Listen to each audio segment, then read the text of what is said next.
Hi, my lovely souls. Lizzie the Lightworker here, and very, very happy Halloween. So, Halloween is really special to me.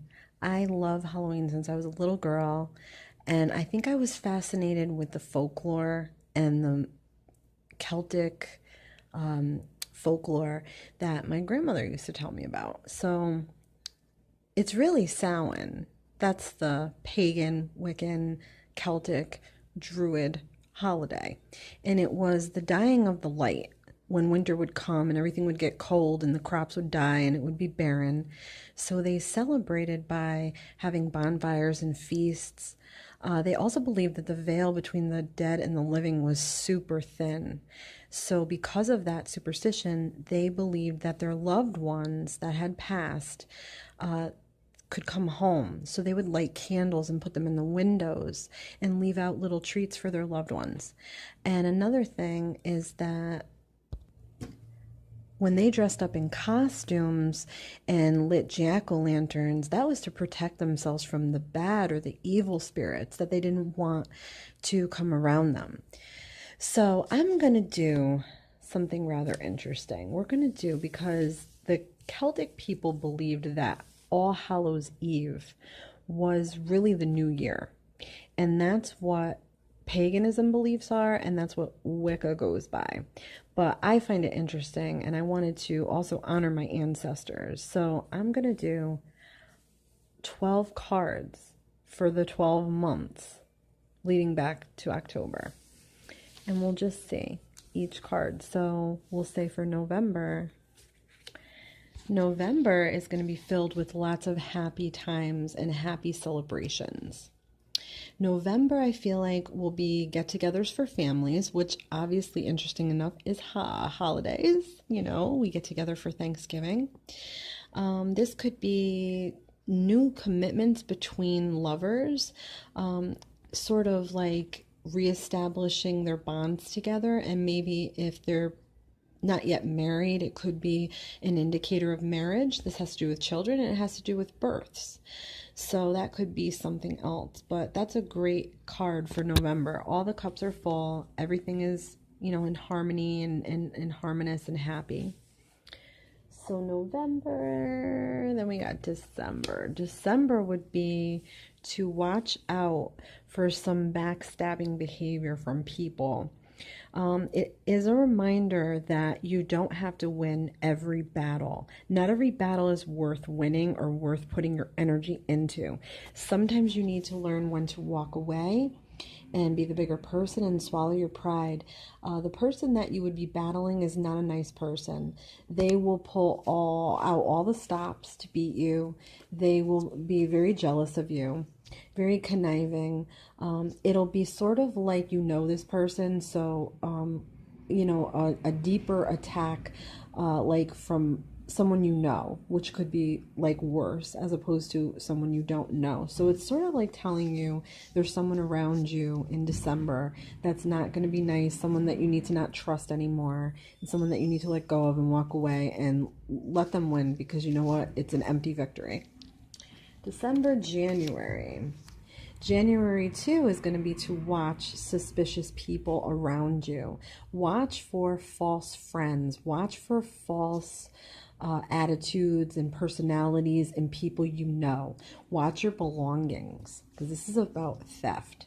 Watch what someone is doing or saying. You might start to feel like you can't trust this person anymore. If this is like for your love relationship, this is an indicator, I hate to say it, of infidelity and sneaking around. So you'll have to watch out for someone deceitful that's sneaking around, someone that's not trustworthy, and that you may have to decide you're going to have to cut the cords with this person. Or it could be an indicator too that there's things that you yourself don't want to face, things that you're running away from, things that you rather not deal with. So this is also telling you that anything that you've been putting off, anything that lies in the past that you are afraid of or afraid to deal with or just don't want to deal with, you're going to have to deal with it and face the music. So January, we get February. February is a little bit blocked.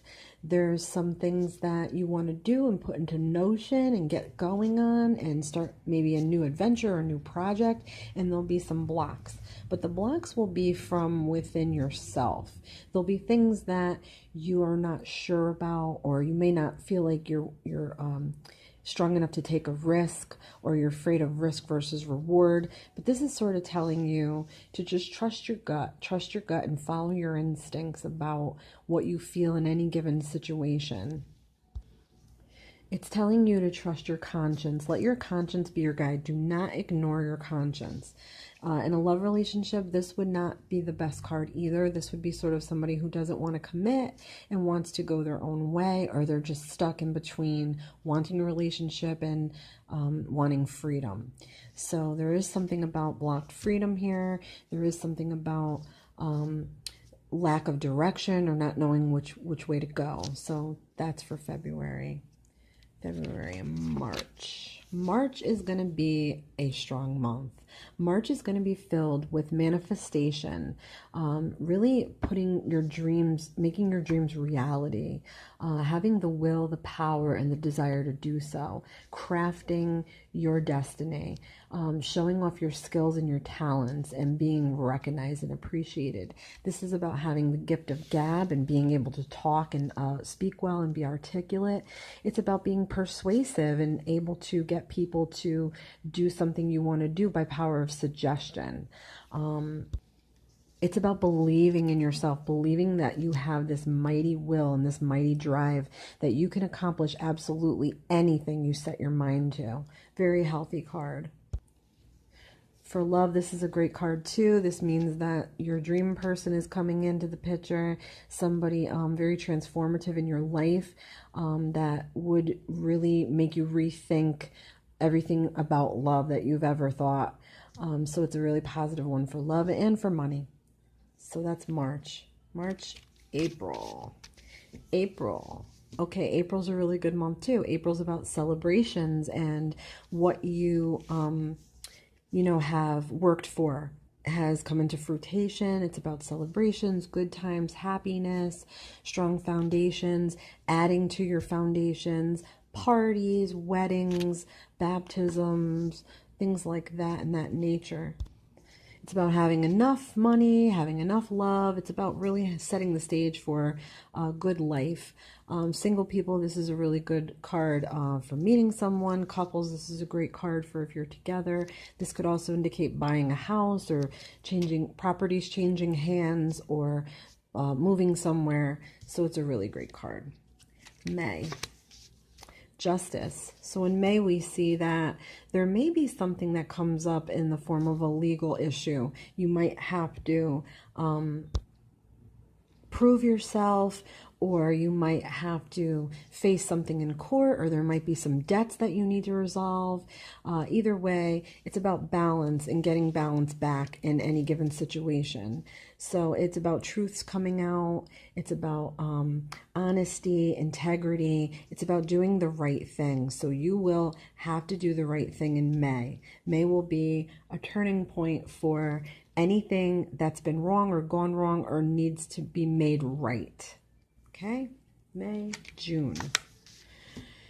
June looks like it could be a little sort of on the downside. The star in reverse usually indicates that you're not using your talents, you're not at your full potential, you're not being the star, so to speak, in your own life. And it's blocked energies, and it's preventing you from doing something that you really want to do. There are some self-doubts, there's some dreams that are not coming through, there's some broken promises. It could be that you'll be on the mend in a relationship. It's a time of being alone, really. Your spirituality is blocked. You could be just confused about direction in life. So that's something to think about. July brings the Knight of Cups. So July could be romance for a lot of people, messages of love and romance, or reaffirming commitments with a partner. The Knight indicates that there's strong desires, strong passions, poetic, gentle nature, kindness, giving. It could indicate too a child that would be born or a marriage that was coming. It's news. It's definitely news of something related to love. But watch out for moodiness and sort of brooding person. Usually the Knight is a man that's under the age of 35 that has those qualities, and it's a water sign, usually a Scorpio, a Cancer, or a Pisces. Okay, so just watch for that. August is going to be about money. It's going to be about how you spend your money, what you do with your money, how you save your money. It's also going to be a time to let go of things. If you're holding on to something so tightly and it's actually causing you grief in your life, you may not even realize it. It's a time to let go. This could be stuff from the past that's bothered you. It could be old debts that you need to clear up. It could be you're hanging on to a lost love or a relationship from the past. It could be any number of those things, but really has to do with being secure also and stable. So if you're not, you're going to make yourself be that way. And manifesting money to put in the bank. There'll be that opportunity to do so. Okay? But it is definitely a time for letting go of things. September. Oh, the Knight of Pentacles. Okay, so this has to do with money too. So the Knight of Pentacles, usually a male, sometimes comes in. That's a Taurus, earth sign, a Taurus, a Capricorn,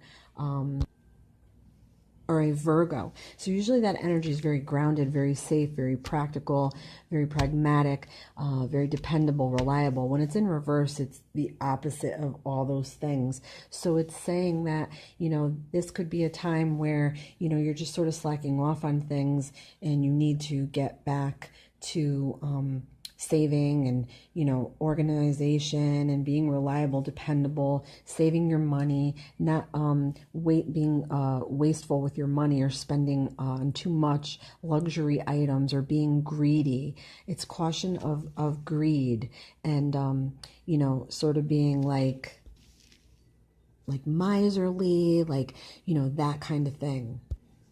This could indicate like a very shrewd businessman. So it could be somebody that comes in and shakes things up in your life. Maybe not the best person to deal with.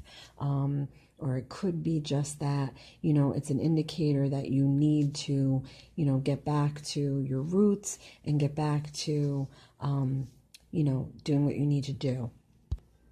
And then we got October. So October will say that you have been waiting for something to harvest. You've been waiting for the right opportunity. You've been doing a lot of thinking about it.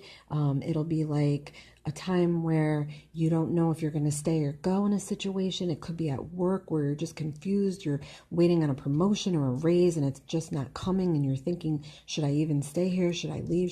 What should I do?